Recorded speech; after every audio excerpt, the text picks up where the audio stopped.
Okay, welcome back. This is our next video for our tongue drum.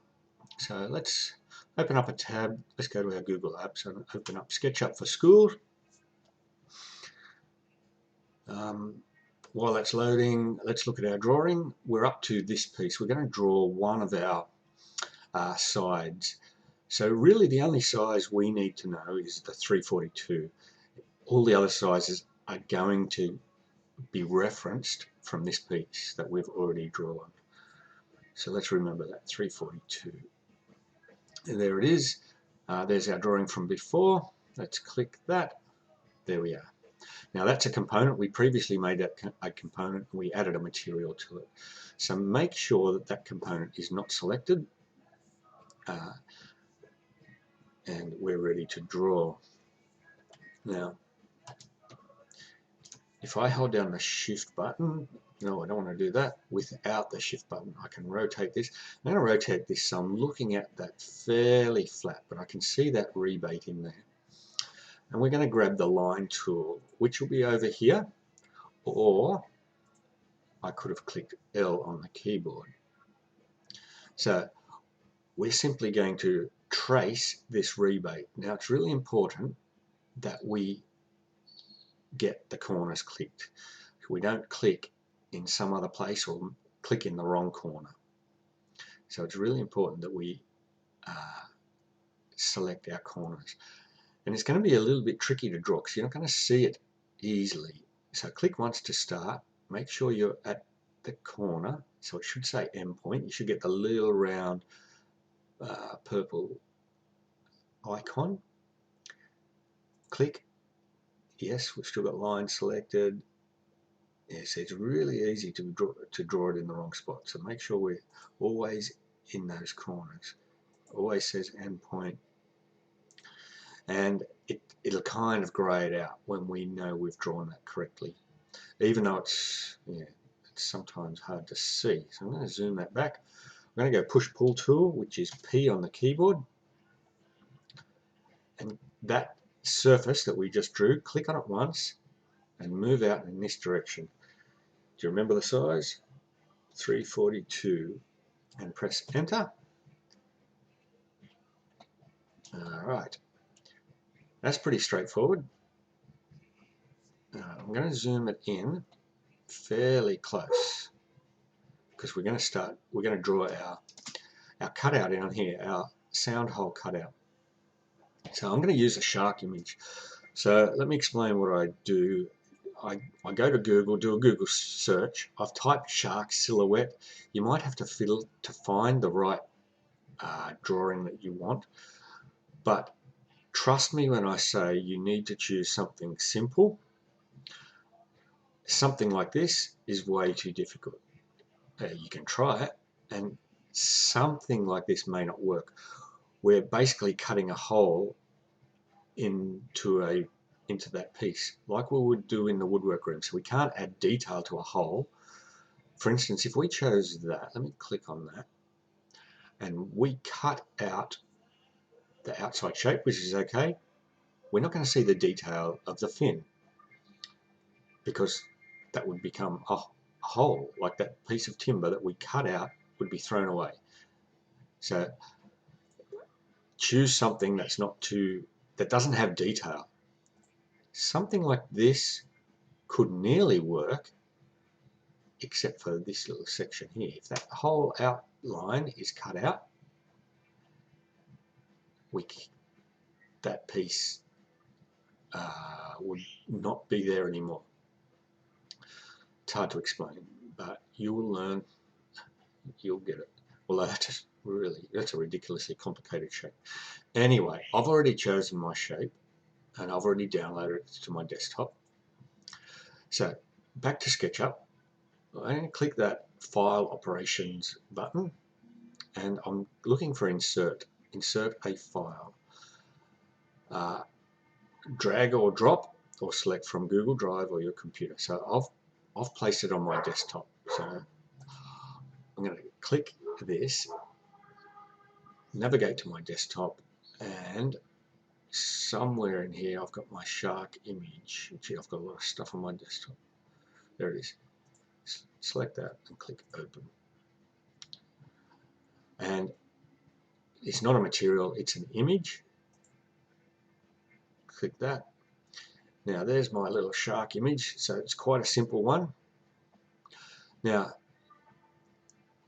I want this pretty much centered, and it's not important where I place it, but pretty much centered. So click once where you think it's roughly centered, and you click again to set the size. You do need to make sure that both clicks say on face. If they don't say on face, it might be worth rotating your view until it wants to say on face. If it doesn't, hit I think it's the space bar and start again. It's got to go, the first click is on face, the second click has to be on face. That's really important. So click. Now notice I didn't center that. So the move tool, which is this one here, or M on the keyboard, okay, click once to select the shape and I can move that around. So I want to get that centered, or roughly. That looks about right.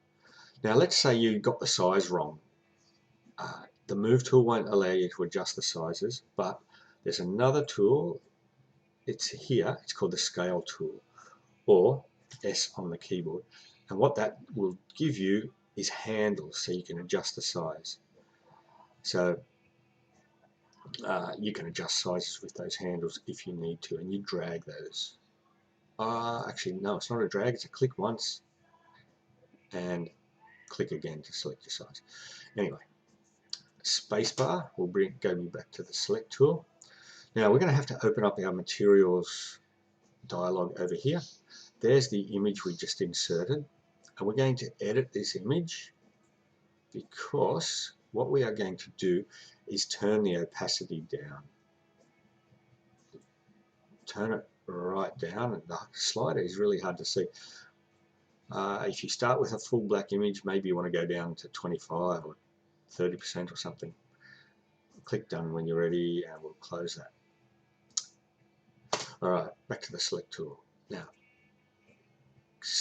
click in a blank area so that we've deselected that shape. Now, there's our shark, and we're going to trace using lines around our shark. So we're going to go to the line tool, which is L on the keyboard, or it's over here. Make sure you zoom in enough so you can see the points. I'm just going to use a series of straight lines to draw this. And it's really, really, really important that every click you do has that little pink diamond, and it says on face every click. Make sure you check that. It always has to say on face. Sometimes it won't, and if I can demonstrate that, I will. But at the moment it's cooperating. It's always saying on face, click, on face, click, on face, and click. Yes. Now, let's say that looked like it was in the corner. That doesn't say on face. Now let me show you the problem. It's going to look like it's drawing things okay. Now I'm just going to stop there. I can pick this up again. Now let's say it looked like you were following that shape, and from here that looks pretty good. Remember that this corner, it didn't say on face when I clicked. So I'm going to rotate my view, and hopefully you can see my problem. It hasn't drawn that line flat on the face. It's in midair.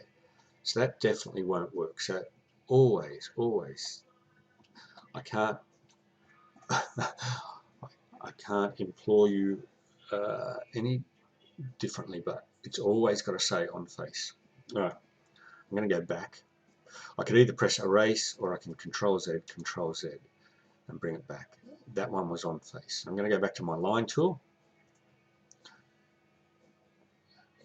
and to start again, make sure it says endpoint, and see, yeah, it wants to snap to that green axis. So I can't get it exactly to that point. So rotate your view or zoom in, zoom out until you do get it. There you go, on face, and that's close enough. Yep, on face. I'll try and zip around here. Make sure it says on face every single time.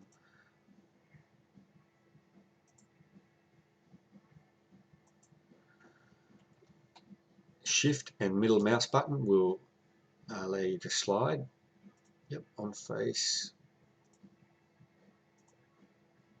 And it doesn't really want to get to that. There it is, and it's on face.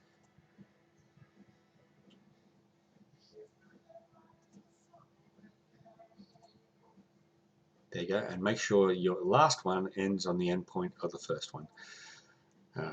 There's my shark shape. Spacebar to go back to the select tool. Can I suggest you look at it end on, make sure no lines are sticking out from the surface or into the surface. They're all flat. If they are, you need to undo or delete them and fix it. All right, we're going to actually, so if I click where the image was to select the image, I'm not clicking on the line. I'll make sure that the image is selected and press delete. We don't need that anymore. And we're going to use our push-pull tool. And if you've done everything correctly, as you hover over your shark shape or whatever shape you've got, it'll highlight. If it doesn't highlight, there's a chance one of your lines is not flat on that face and you have to fix it. Anyway, let's click once and we're going to cut this out. It needs to go back to the back edge. So I click once, then move my cursor to the back edge, make sure it says on edge, click, and I should be able to see through that. And if I rotate my view so I can see my other part behind it, I know I've done things correctly. All right, let's make this a component, and that's it for this video. So triple click, 3 clicks, make sure everything's selected. It's not a double click. Make sure we have all our black lines have turned blue. Not on this piece, that's already a component, only on this piece. Right click, make component, this is a side. Click OK. I will go to a material, I'll give it a material. I'm going to choose that one, I'm going to edit, I'm just simply going to change the color. And so I'm going to go a darker color. Oh yeah, I like the look of that. We'll call this ML2. And I deleted the old one. Actually, that deleted that one as well. I'm going to pause this video and try and fix it. Okay, it seems like if I edit this one, it doesn't give me a new one, even though I've changed the name. I'm going to have to download a new texture. So it's a quick reminder how to do that. I'll actually start with one of these blank ones. I'll set that as the color. Then I'm going to go edit material, texture. We'll download a new texture. So I'll go back to my timber textures. I'll choose something different this time, a different grain. Horizontal grain always seems to work best. This one looks pretty good. I like the look of that. And we'll save image. Save that to my desktop. Wood texture, yep. Back to here. I find drag and drop easier, although I could click your computer and navigate to it. That's easy. Use image. Let's maximize our screen. Oh yeah, that looks good. And remember, if it doesn't look right, just change the size. Bring it back to a meaningful number rather than something that's in the thousands. And I can change the color if I want, but I'm pretty happy with that. Let's name that. Done. And hopefully, oh yeah, look, it's turned up there. We'll close that. That's it for this video. Next video, we're simply going to duplicate those two pieces to create 4 sides.